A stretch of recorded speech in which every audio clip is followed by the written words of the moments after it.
Hello, everyone, and welcome in to Swarm Talk here, a noon time slot if you're in the Central Time Zone. It is a 1 o'clock start here if you are in the Eastern Time Zone. My name is Bryce Kuhn, and the reason we're going live right now instead of talking, obviously, on Tuesday nights or Thursday nights is because we've got breaking news hitting the news waves and the airwaves there for Georgia Tech. Hey, we're going to talk a little bit about Eric Singleton Jr. hitting the transfer portal. What does that mean? What does this look like?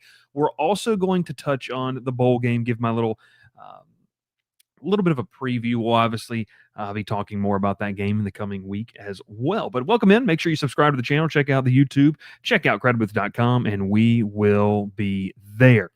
We've already got some comments here as well. Clayton says, hey, Siri, play sad country songs also.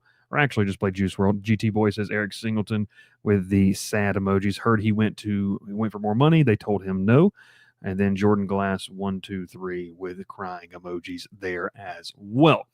So Eric Singleton Jr. has hit the portal. Want to give you just kind of, I think you can take two things away from this. And I want to start off with this. Russell Johnson, who did a great job with Rivals in covering recruiting, probably the best Georgia Tech recruiting guy that there was. Took a step back, but he tweeted something this morning after the Singleton news kind of hit social media. Then Eric confirmed it as well. And it really did stand out to me because people are going to try to take a look, and this is what's going to happen. A guy enters the portal, I should say, and to cope with said loss, you're going to have a lot of, nitpicking around the edges, nitpicking at things that maybe Singleton struggled with. Were drops an issue? Singleton had some drops this season. Was consistency an issue at times? Maybe it was. But I kind of think as we sit here and we really kind of look at this loss and this move, this is a big loss for Georgia Tech. And this is a loss in the sense of Eric Singleton Jr. hits the portal. You have a guy that is elite foot speed, elite straight line speed. And you saw in that Georgia game just 2 weeks ago, a guy that can not only just win right off the bat in his routes, this is a guy who can create separation as well. This is going to be one of the top receivers in the portal. He's going to be one of the top players in the portal. I believe those rankings have already kind of been updated as we see more guys enter the portal. But this is a loss for Georgia Tech. Don't let people mitigate. Now, I thought Russell put it perfectly today. Don't let people mitigate the loss by saying, this or, he struggled with that. No, this is one of your core pieces that you wanted in 2025 not coming back to the team. And I'll even add in this too. This is also a guy that just 365 days ago, a lot of this fan base lauded as all-American type of potential. A guy that is one of the best, if not the best in the ACC. A guy that could leave Georgia Tech as the best receiver since Calvin Johnson. Those are some of the tweets. Those are some of the messages that we have seen kind of peruse 365 days ago. So this is very much a sense of when you see the, struggle with this, struggle with that. Yeah, that might be true to an extent. That's a coping mechanism for losing a massive part of your offense. Now, look, I'm going to go to the second part. So a lot of people are just going to listen to that and they're going to say, hey, there goes Bryce hating on Georgia Tech once again. Now I'm going to get to the second part of my thoughts on this situation. But this is a massive loss. This is a very, very big loss. Singleton was not as big a part of the offense this year, and I think you can directly attribute that to the roller coaster that was the quarterback position from the time that Haynes King got hurt to Aaron Philo finally, being ready to assume the role. That plays a large role in it, and it also plays a part of Brent Key's mentality with this team. They want to run the football. They want to be physical, and so they're going to predicate that on offensive line, quarterback, and maybe some running backs as well. Now, Eric Singleton is an absolute baller. I will tell you this. He is going to be atop the big boards for many teams across the SEC. There have been rumors coming out and things that I've heard on it. Maybe he went back to Georgia Tech for more money in terms of NIL. Georgia Tech said no. I strictly think this is a situation where you have them making a decision saying, this is our line that we're going to cut off on, where Singleton and his camp and family are saying, we think we're valued more than this. We're hearing we could be valued more. We're going to test that market. I don't have a problem either way. And I want you to hear me say that. If Georgia, this is how you have to view this. Different teams have different, let's just call them caps. They've got different opportunities to be able to value things differently. We have to understand that where Georgia Tech might value Eric Singleton, another team, due to their ability to have more cap space, we'll call it, could value Eric Singleton at a higher point, at a higher rate. And that might not be. It may not be that Georgia Tech doesn't value him, but another team with a need for a game changer at the receiver position, which Eric Singleton is, and not that he only, I'll say this too, it's not that he just can be, he is that type of player. Their value of him, they might value him so much and they need it so much that it outplays or outpays what Georgia Tech is willing to do. So I don't think that this needs to be a massive negative hit on Georgia Tech, and it doesn't need to be a massive hit on Eric Singleton as well. And I'm going to tell you why right here. Eric Singleton is hitting the portal, and I talked with some people this morning on the national side of things as a guy, and from talking to people of schools who are already interested in Singleton services, it's a guy that you don't have to just predicate on, well, we think he can do this. No, Eric Singleton's a guy that can do this. Eric Singleton's a guy that can come in and be an immediate game changer. He can immediately win you ball games. He can immediately change the entire focus of your season and your offensive outlook. That's the type of player he is. It's not a direct negative thing against Georgia Tech's inability to keep him around, but it does show that when you look at market value and you look at where he's coming out in the rankings, other teams see it as a guy who he's done that at that level in terms of the ACC. He's done that at the FBS level. We believe he can do that at the Power 4 level for us. And we don't have to wonder if it's just based off potential. No, Singleton has the numbers to back up what they think he can do. And also, you got to understand this too. The market is crazy. The market demand for elite skill players, which Singleton's going to fall in that category as of today, is going to be high. It's going to be there. So regardless of whether you think it's worth it or not, other teams do. And that's where they value that.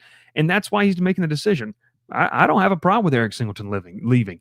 This is absolute, in terms of my focus on him. Tremendous young football player. He spent 2 years in Atlanta, and now he has, made the jump from a 3-star recruit to all, in my opinion, when he's fully capable, an all-conference type of player at the very least. When he's utilized the best, he's an all-conference player at the least, in my opinion.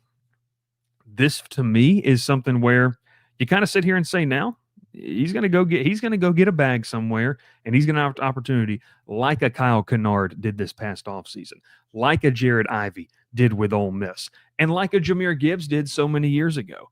He's balling out at the level he is at, and now he's going to try to take advantage of what he has done, what the actions that he has done and the stats he has put forward. He's going to take advantage of the hard work that he put in to go somewhere else.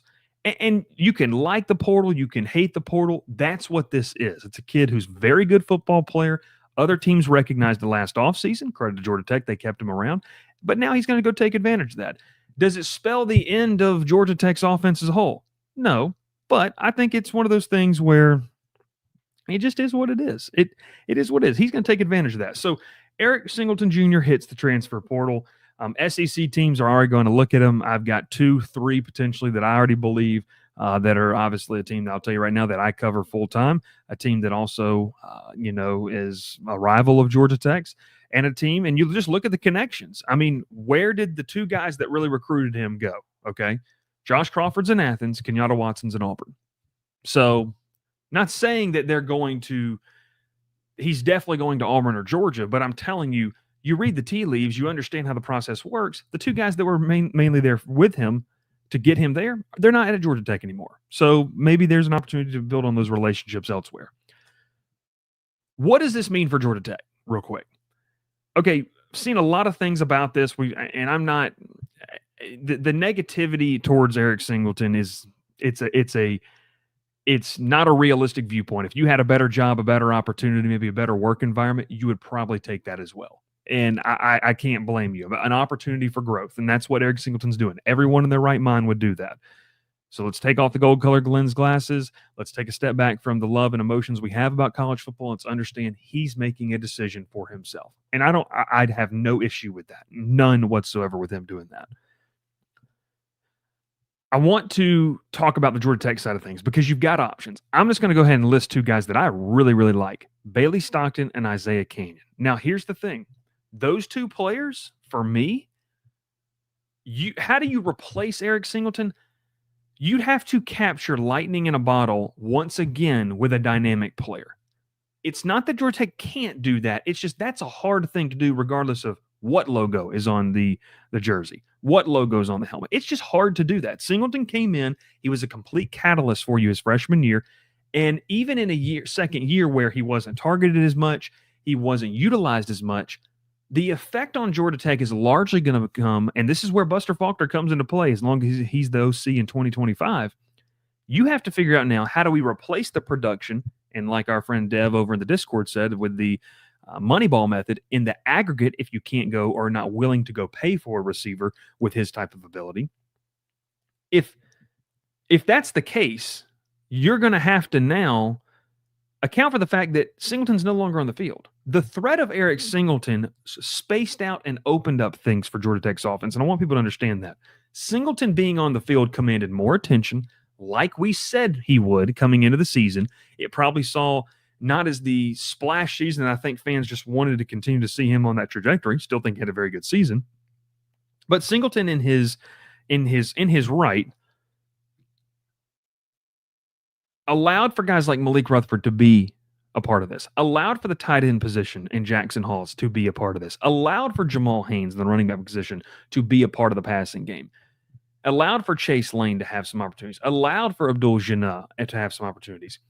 It's more about the scheming now that I think is more important than the actual person, because Singleton had a greater impact in 2024 on scheme than actual production for Georgia Tech in 2024. And when I say that, someone's going to take it as, well, you didn't think he was very good. Now, I just spent 10 minutes telling you I think he's very, very good, and I think he's going to be a very good player wherever he goes. What I'm simply saying in that is that Singleton is a guy that when he's on the field, teams have to account for number two. They've got to know where he is, and that directs attention elsewhere.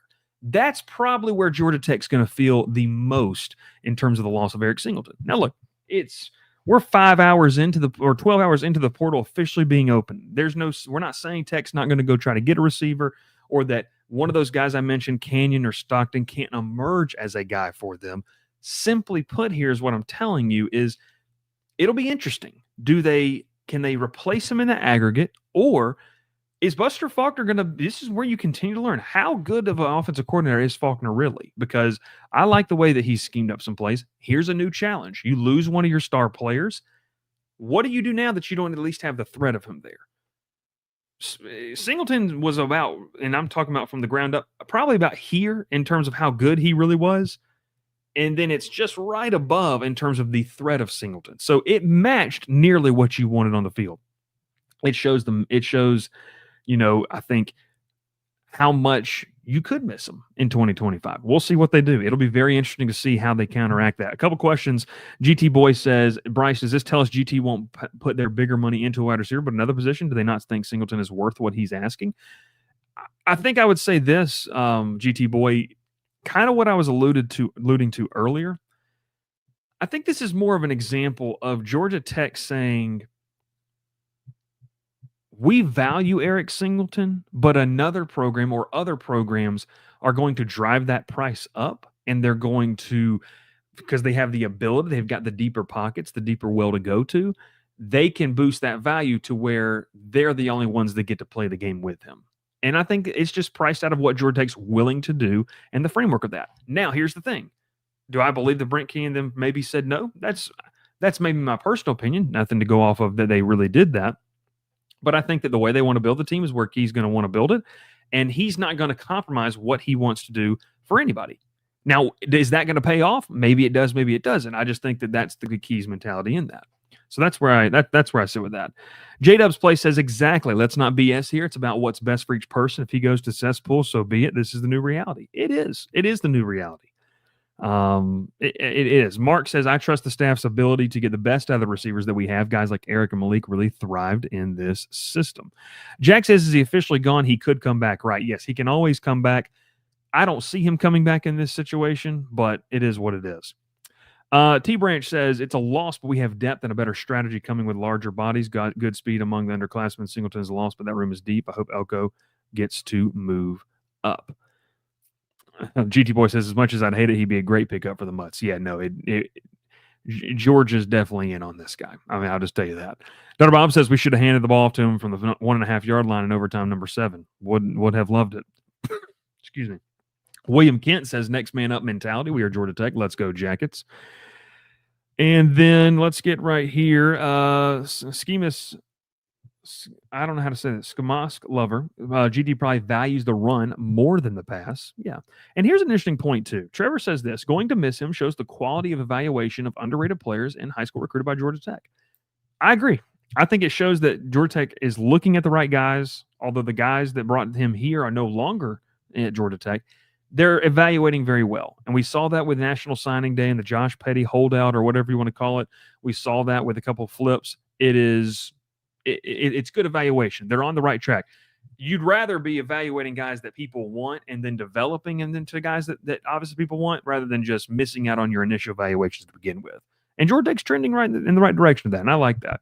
Papa Goat says it's a loss, simple as that. Now we got to go find the next guy. I agree. I don't know, and I think this too. There's a lot of promise. I mean, I don't know if you just joined, Papa, but I think that it's in my opinion, it's more of who's the right guy. You know, do you just assume that Bailey Stockton's going to step up into that role? I like Stockton. Singleton's just a special player, and it's really hard to do that. And when I say that, I'm not doubting what guys can do. I'm just saying it is very hard to do what Singleton did in his first year at Georgia Tech. And so Stockton's first true year of being in that rotation, be interesting to see. And obviously, I love Isaiah Canyon. I love what he can do. GT Boy says, I think Georgia Tech should focus their bigger money to O-line and D-line. The trenches win championships. I agree with you, and I kind of think that's the last part I'll get to on the Singleton conversation before we talk about the bowl game. I do believe that this is a situation where Brent Key understands, and you saw it in the Georgia game.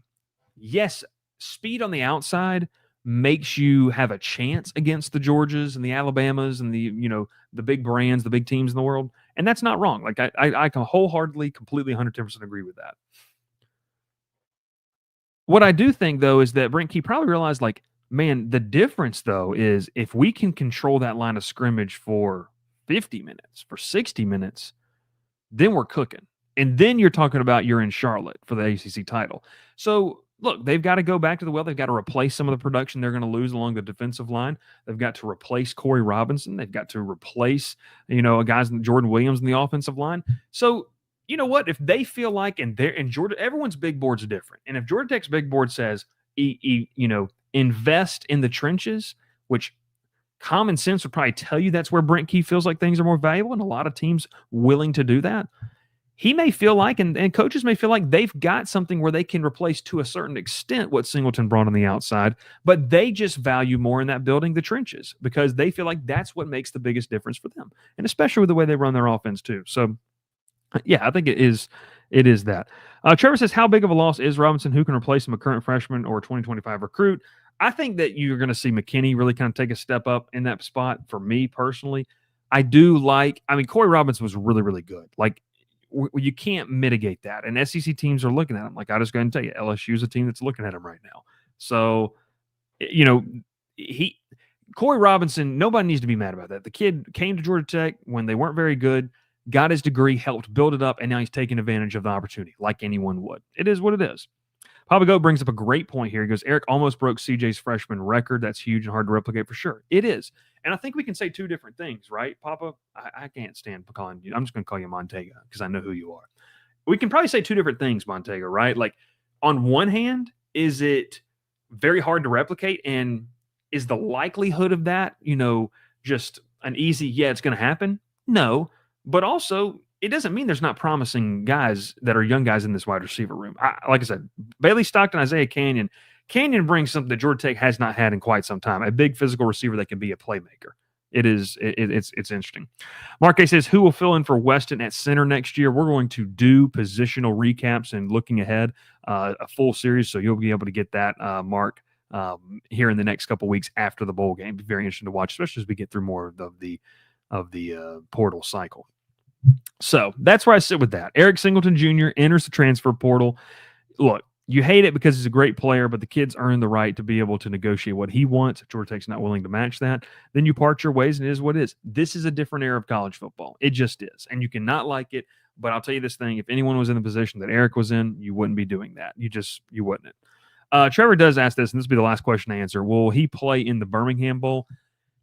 So I've talked with people that some kids are going to have the chance to play in the Birmingham Bowl, but it's been a unique situation. For example, the kid that Georgia Tech offered out of Sam Houston State is going to play in his bowl game against Georgia Southern in the New Orleans Bowl, even though he's in the portal. Mostly that's the case because they lost their head coach. Unique situation. Brent Key's MO really is, if you're not here, then we're not going to keep that around. There's not been one player under Brent Key's tenure at Georgia Tech that has been able to either redshirt or transfer out that has been able to do that. So I don't expect him to play in the bowl game, but we'll see. That's my take on it. Okay, let's talk about it right here. Let's go the bowl game. Now let's talk a little bit about this bowl game. Just my quick thoughts on the bowl game in general. Georgia Tech lands in the Birmingham Bowl against Vanderbilt. A lot of people upset with the location of this or the bowl destination. They wanted the better bowl. A lot of people love the Florida Bowls. Tech went down to the Gasparilla Bowl in Tampa last year. Here's my take on it. As we kind of saw the playoff rankings, once two ACC teams got in, you started to really think, and talking with some people, Georgia Tech was going to get pushed into this thing where, are they going to go up to the Northeast, the Pinstripe Bowl, the Fenway Bowl, the Military Bowl, something like that? Or could they somehow get one of the Florida Bowls? And the whole thought process was, we didn't really think about, was the Birmingham Bowl. And after talking with some folks, I think this is one of the more intriguing bowl matchups of the entire bowl season. I think that when you look at just, first off, the two teams, I mean, these are two teams that are very much competitive. Going to be very much competitive in bowl play. Vanderbilt doesn't go to bowls a lot. Georgia Tech's, on their second bowl in a row for the first time in a long time, in 10 years. So it creates a situation, I think, with Georgia Tech and Vanderbilt where you're going to have a highly competitive game in a kind of a central location for both fan bases too. So I think Vanderbilt fans will travel. I believe that Georgia Tech fans will make the trip down I-20. So it is, in my opinion, it's interesting. Now, Trevor says, I'm blowing you up, Bryce. My apologies. No worries, brother. But Virginia Tech to the Belk Bowl is absolutely absurd. Tech usually gets screwed over in the bowl selection. I will say this. You would have liked a better bowl game. You would have liked, at least you get one after Christmas. That's good. But I think just when you look at that and what was realistically going to happen, right? You'd rather have the Birmingham Bowl, and Birmingham would rather have Georgia Tech rather than the Military Bowl, the Fenway Bowl, and the Pinstripe Bowl. Would it have been cool to go play at Fenway Park, Yankee Stadium? Yeah, it would have been awesome. But when you look at the opportunity to have a good crowd at a brand new stadium, Protective Stadium over there in Birmingham, I absolutely love that stadium. I've been one time. It's awesome. And you've got some Tech alum that are in Birmingham. People, like I said, can make that drive from I-20 over. Vanderbilt fans can make the trip down I-65 from Nashville to Birmingham. I think it creates, like I said, one of the more competitive atmospheres, and that's for two reasons. It's two teams that care. Like, this is not, if Georgia Tech wins this game, it's not going to be because, well, the other team didn't care. Vanderbilt very much wants to be in this bowl game and very much is going to be competing to win this game. Georgia Tech the same way. The guys that suit up and get on the bus to head over, to Birmingham are very much going to be a part of this team and want to win the game. And it's kind of a throwback, right? And we've lost that a little bit in bowl games. You see so many opt-outs. I'll be curious. We're going to have a Vanderbilt media member on to kind of preview the game from the behind enemy lines perspective. I'll be curious to see what that looks like. But just overall, in the grand scheme of things here, This bowl game is intriguing. I think it's going to be one of the more competitive ones all of bowl season, and some cool storylines as well. As obviously you saw, just the crossover, Brinky kind of going back home. A lot of guys, and I'll be too. Like if Haynes King's ready to go in this game, Diego Pavia versus Haynes King is going to feed families. That's going to be fun. I'm excited to see that. Nick says, "Are we cooked, Bryce?" No, I don't think you're cooked. This is just what happens. And look, I think that I don't want to go back to Singleton on this because I do like the bowl game. But I think that just overall, like as a program, you're kind of teetering on the average to good. Like you've shown that you can do that. Now you got to just show you can do it consistently, and then you can learn to win those games. Is what it is. GT Boy says this game is huge for GT. They have to put this bowl out of their minds and focus on what it means for building on the program. Yeah, no, it does. Look, you get the extra 15 practices. You develop young guys. And I'll say this now, too. Now that Eric Singleton's in the portal, and I don't imagine he's going to be practicing or playing with the team, now Bailey Stockton, Isaiah Canyon, and those younger receivers, now they get to try to move forward, and they get those first-team reps, right? They get the opportunities to work for 2 weeks and then into a bowl game. So this is really huge. Like, do not get this wrong in terms of what making a bowl game means. Georgia Tech gets the double factor of you're going to play in a highly competitive game, and also you get these extra practices for development purposes. And I think that's really, really, good too. Philip says all about the Benjamins. Don't like this NIL era. No, I get that. I get that. Not to go back to ESJ, but Tech fans have to realize we have won games without him, with him not being a factor. Completely true. I think the next, and that's true, Montego. I think the next step is the threat of him. And that's where Faulkner has to figure out where they're going to go from here. When you don't have him on the field, and he was injured a little bit, can you be consistently effective? And I think that'd be very interesting. I'd like to see their numbers. What were their numbers over the course of the season with Singleton not on the field? I think that'd be an interesting data point just to kind of look at. So, Papa Goat, you Montega, I'm sorry if I fronted you out there. I just saying yes, Papa, that just makes me uncomfortable. William Kent says, Vandy beats Bama, we beat Miami, and almost Georgia. Both teams lost to lesser teams. It could be a slobber knocker of a game. It definitely could. It definitely could. Once again, Montega, apologies if I fronted you out here on the YouTube channel.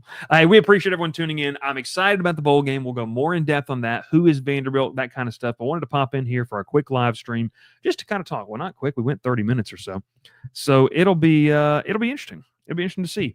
What does Georgia Tech do from here? We'll have constant updates. So if you want to know when we do these impromptu live streams, set up your notifications on the YouTube channel, subscribe to the YouTube channel, like the videos, comment down below your thoughts. Eric Singleton in the portal, and Georgia Tech gets Vandy in a bowl game that I'm very excited to watch as well. My name is Bryce Kuhn, Swarm Talk. Make sure you check out Section 103 before we get out of here. I do need to shout out Section 103 because they've got great stuff. You're going to want to get a holiday gift for your Georgia Tech friend or family member. Section 103 is the place to go. Use code CROWDEDBOOTH for 10% off your order today. That's that first order. You get 10% off. Tell them Bryce sent you. It's the best Georgia Tech gear out there on the market. I've got plenty of it. My UGA grad of a wife's kind of sick of looking at it, but they do great stuff, and I like to see it there as well. Make sure you check them out. They do a fantastic job. We will catch you next time. Well, I'll say this. Know any fun things to do in Birmingham? Jordan, Birmingham's a great city. I love Birmingham. A lot of great stuff. Good People Brewing Company, Avondale Brewing Company, great places to go there as well. Golden Phoenix says anybody who isn't wishing malicious on Singleton isn't a real one. I disagree in every sense of that. Tommy Finkel says, does Haynes King stay or leave? That's the big question. I believe he stays, but we'll see what happens. We'll catch you next time here on Swarm Talk, the #1 Georgia Tech show on the internet. We got to get you on soon there, Rec Talk. We'll catch you next time. Thanks so much for watching, everybody. Pile in here and make yourself feel at home. The crowded booth is coming on. The Crowded Booth with Bryce Kuhn.